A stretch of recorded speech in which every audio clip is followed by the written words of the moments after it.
So it's a new year, new you, huh?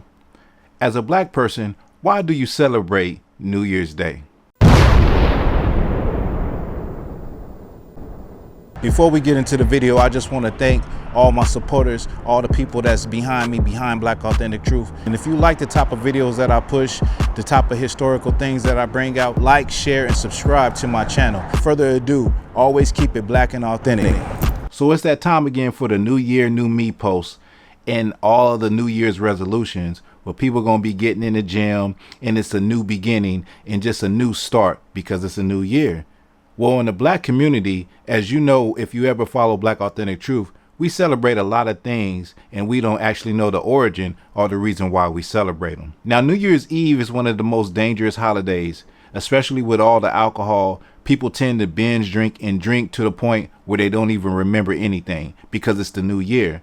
A lot of people feel edgy. A lot of people feel like it's time to go all out and it's time to party up and get lit to the utmost. Now, the problem is a lot of people die on New Year's Eve because of that, because of drunk driving. In fact, the chances of somebody dying on New Year's Eve is probably higher than any other holiday. There are going to be a lot of fights happening. A lot of people are going to go to jail. And a lot of people, unfortunately, is going to lose their life. There's also going to be a lot of celebratory gunfire. A lot of people are going to come outside shooting in the air. And it has been shown that you can die from a falling bullet. A bullet is known to catch enough speed to go through a roof and also pierce the skull of a human. So that's another danger when being out on New Year's Eve and trying to celebrate and get lit.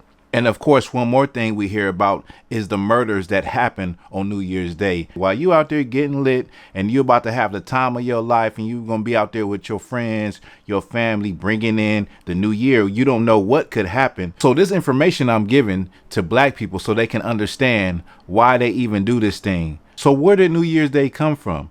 Now, a lot of different cultures have celebrated New Year's Day at different times of the year. January 1st became the day of the new year. The Romans celebrated this day as the new year. Not only that, get this, they had a god called Janus. Janus was the god also for January, and Janus was the god of beginnings. Janus was the god of duality. So when you see a picture of Janus, Janus had two faces, one for endings and beginnings, both sides of the spectrum. Janus was the god of the New Year resolution. That's where the New Year's resolutions come from. The new beginning, the rebirth, a new year, a new me. These things come from Roman mythology and Roman gods. So ask yourself, why is black people today actually celebrating something that goes all the way back to ancient Rome? If you're smart enough, you probably can figure it out. Well, black people were enslaved by people who were basically descendants of Romans.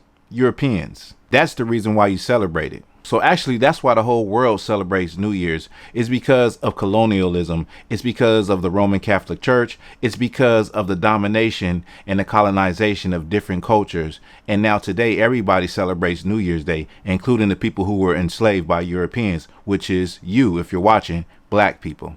So I have a book called Christmas in the Big House, Christmas in the Quarters by Patricia C. McKissack and Frederick L. McKissack, husband and wife that wrote this book.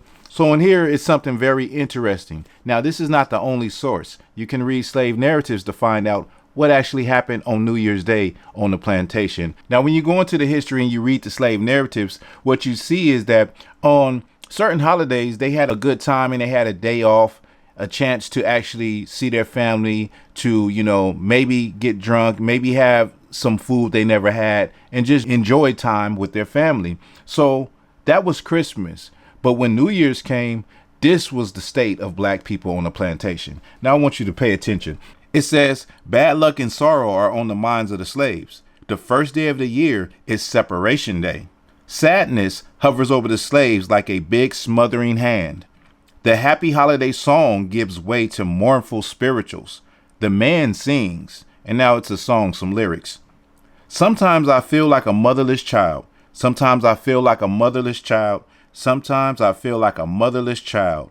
A long, long way from home. A long way from home. About noon, the plantation bell summons all the slaves to the front of the big house. The master gives each slave a conduct and work report. You're too lazy. You're too slow. You're a hard worker, a fine example of a slave. Then Massa calls the names of those who have been sold, are hired out. His voice shows no emotion. No sense in screaming, mother. Your daughter is 12 years old enough to be the body servant to a fine lady over in Richmond. You'll get to see her next Christmas. Begging, crying, pleading changes nothing. Master's decisions are final. He goes back into the big house. The slaves go back to the quarters and say their farewells. This is the way it is. The big times are over, meaning, the good times, those times when they was having good fun during Christmas. And then a week later, now it's a New Year's Day. The big times are over. Sadness replaces happiness in the quarters. There is no heart for singing and dancing, meaning they don't feel like singing and dancing no more. Separation is almost too painful to bear. Goodbye. So long. Be seeing you. How much longer can it go on this way? How long, O Lord? How long?